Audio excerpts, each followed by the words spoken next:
Fala pessoal, sejam muito bem-vindos a um Boletim Coppola importantíssimo sobre conscientização e ação política. Na última pesquisa Datafolha, o Lula aparece com 41% dos votos já no primeiro turno e o Bolsonaro tem 54% de rejeição. Ou seja, se a eleição fosse hoje, praticamente 6 em cada 10 pessoas não votariam no atual presidente da República em nenhuma hipótese. Já no caso do Lula, o nosso ex-presidente, ex-condenado e ex-criminoso, a rejeição cai para 36%. Então, sem querer soar pretensioso, eu sei exatamente o que você está pensando. Considerando aí os erros grosseiros dos institutos de pesquisa em 2018 e levando em conta que o Grupo Folha está quase desistindo do jornalismo profissional para se dedicar à militância política, esses números provavelmente estão incorretos. Essa é uma crítica muito pertinente e legítima. Eu também acho o Datafolha tão confiável quanto a honestidade do Lula. Mas eu garanto para você que esses números representam sim um risco concreto à democracia brasileira e precisam ser amplamente divulgados, até como uma forma de alerta do que está por vir. Nós vamos analisar esses dados juntos, à luz de um fenômeno sociológico de comportamento das massas, mas antes eu peço que você faça duas coisas para espalhar esse aviso. A primeira é bem simples: compartilhe esse vídeo. Compartilhe no YouTube, no Instagram ou no Facebook e mande o link do vídeo nos seus grupos de WhatsApp e Telegram. E a segunda coisa, marque nos comentários pessoas queridas que sejam engajadas em política nas redes sociais. E por que isso? Porque o mecanismo dessas plataformas digitais cria para nós a sensação, a falsa sensação, de que a maioria das pessoas pensa como a gente. E não é bem assim. O Brasil é um país continental de múltiplas realidades e em alguns desses contextos a candidatura do Lula está ganhando muita atração. Até porque, infelizmente, existem forças poderosas trabalhando para trazer o Brasil de volta para aquele mesmo buraco do qual nós já escapamos em 2016. Por isso eu faço questão de repisar. Compartilhe o vídeo e marque nos comentários seus conhecidos mais engajados politicamente. Vale a pena eles ouvirem o que eu tenho para falar. Vamos aqui fazer um exercício de imaginação e supor que a margem de erro do Datafolha não seja de 2%, mas de 20%, 10 vezes mais. E vamos usar essa margem de erro fictícia para prejudicar o candidato Lula e para beneficiar o segundo colocado ao máximo. Então, o primeiro turno ficaria assim: Lula, 32%, Bolsonaro, 27%. E no segundo turno, Lula, 44% contra 38% do Bolsonaro. Ou seja, mesmo forçando bastante a barra e aumentando em 10 vezes a margem de erro da pesquisa, o petista ainda continua sendo o favorito isolado em qualquer cenário. E para aqueles que apostam numa terceira opção eleitoralmente viável, o Datafolha também foi uma decepção.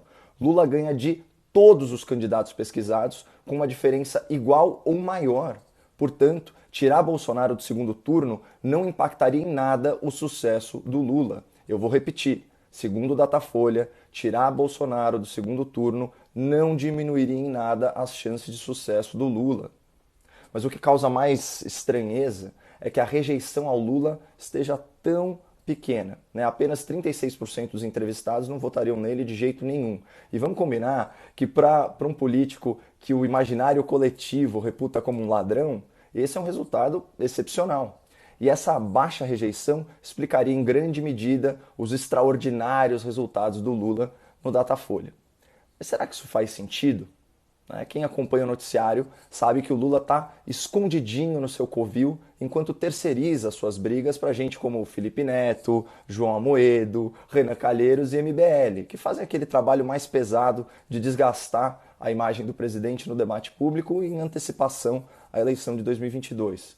Logo, é muito estranho que a rejeição ao Lula tenha caído tanto, sendo que ele passou a maior parte do tempo de bico calado e sequer foi absolvido pela justiça das suas múltiplas condenações. Por sorte, para ilustrar estatisticamente essas prováveis distorções nos resultados do Datafolha, nós temos a pesquisa exclusiva encomendada pela revista Veja, ao Instituto Paraná Pesquisas, publicada uma semana antes. Trata-se de uma pesquisa com a mesma margem de erro, o mesmo nível de confiança e que também entrevistou mais de 2.000 pessoas, mais de 2.000 eleitores espalhados pelo Brasil.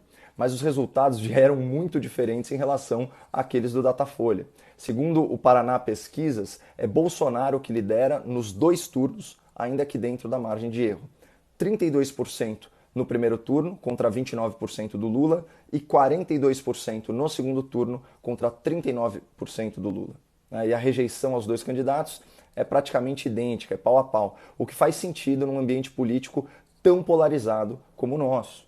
47% das pessoas não votariam em Lula de jeito nenhum, é o meu caso, e 48% não votariam no Bolsonaro. Comparando esses números, fica claro que o resultado do Datafolha está meio descolado da realidade dos fatos. Mas então, por que nós precisamos levar essa duvidosa pesquisa a sério? Simples, porque mentiras têm força. E mentiras podem se transformar em verdade na medida que elas influenciam o comportamento das pessoas. Em algum outro vídeo, não estou me lembrando qual, nós já falamos en passant sobre um conceito importante da sociologia e da comunicação de massa, que é a self-fulfilling prophecy, ou profecia autorrealizável. O criador dessa expressão é um sociólogo americano que formulou a sua teoria quando ele estava estudando o fenômeno da falência dos bancos na crise de 29, inclusive de instituições sólidas que tinham uma exposição menor ao risco especulativo. Só que, se um boato mentiroso, sobre a saúde financeira de um banco começa a circular entre os seus clientes, qual que é a tendência natural dessas pessoas? É sacar todo o seu dinheiro do banco, o que acaba de fato quebrando a instituição. E o mentiroso que espalhou o boato falso ainda ganha o crédito por ter acertado a sua previsão. Então, vocês querem um exemplo brasileiro recente que vocês testemunharam aqui no nosso canal?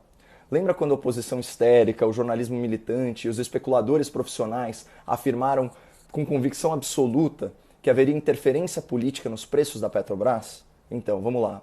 Vejam aqui essas manchetes idênticas do Grupo Folha e do Grupo Globo no dia 20 de fevereiro de 2021, um sábado, quando o mercado de ações está fechado.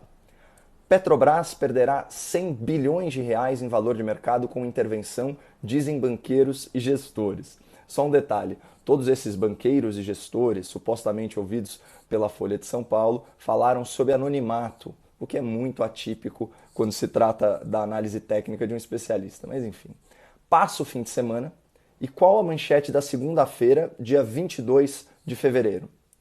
Petrobras perde 102 bilhões de reais em valor de mercado após a intervenção de Bolsonaro. Ações caíram mais 21% nessa segunda, levando a uma perda de 74 bilhões. Sexta, a estatal já havia perdido outros 28 bilhões. Vocês perceberam como essa última notícia confirmou a previsão especulativa da notícia anterior e ainda deu sentido à narrativa? E vocês repararam que as perdas da segunda-feira, impulsionadas por um noticiário irresponsável e sensacionalista, foram muito maiores que as perdas da sexta-feira? Esse derretimento no valor das ações teve como causa principal a veiculação de notícias sugerindo que, com a troca da direção, haveria interferência política nos preços da Petrobras. E com toda tranquilidade, eu reputo essas notícias como fake news, porque o presidente da República sempre negou essa possibilidade e até hoje, com 2 anos e meio de governo, manteve a sua palavra.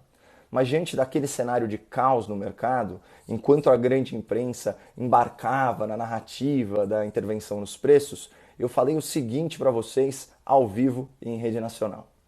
O fato é que se não tiver interferência nos preços da Petrobras, como prometido repetidamente pelo presidente da República, e se o general Lula Silva realizar uma boa gestão, como sugere a sua biografia e as suas referências, o mercado vai oscilar de volta e a empresa vai recuperar o valor perdido nos últimos 2 dias, como já aconteceu em outros momentos de especulação na Bolsa, muitas vezes por causa de histeria, de comportamento de manada, de manipulação de posição e de desinformação. Essas coisas, infelizmente, fazem parte da realidade do mercado.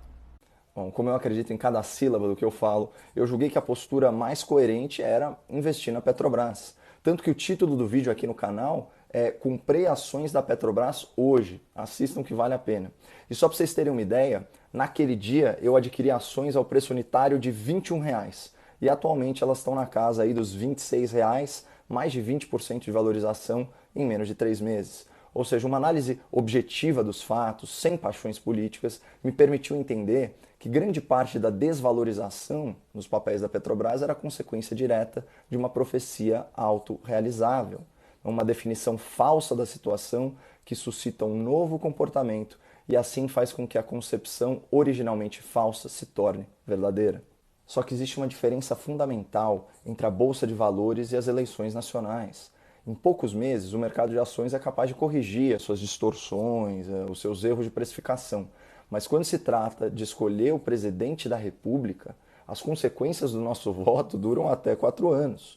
Ou seja, na corrida eleitoral, a profecia autorrealizável é muito mais perigosa. E é isso que provavelmente está por trás desses números do Datafolha. Ao criar uma realidade fictícia na qual Lula é imbatível em qualquer cenário, o Grupo Folha influencia o resultado da eleição a favor do candidato petista. E faz isso de 3 formas.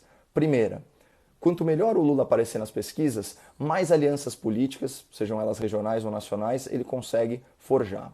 Segunda, quanto maior for a sua base partidária de apoio, maior a quantidade de verbas públicas dos fundos partidário e eleitoral dedicados a promover o seu nome e maior vai ser o seu tempo de TV na propaganda eleitoral.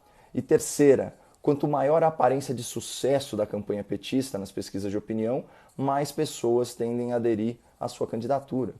Fora que os eleitores que rejeitam o Lula, eles podem se sentir desestimulados a votar pela falsa sensação de que a batalha está perdida ou alguma coisa do tipo.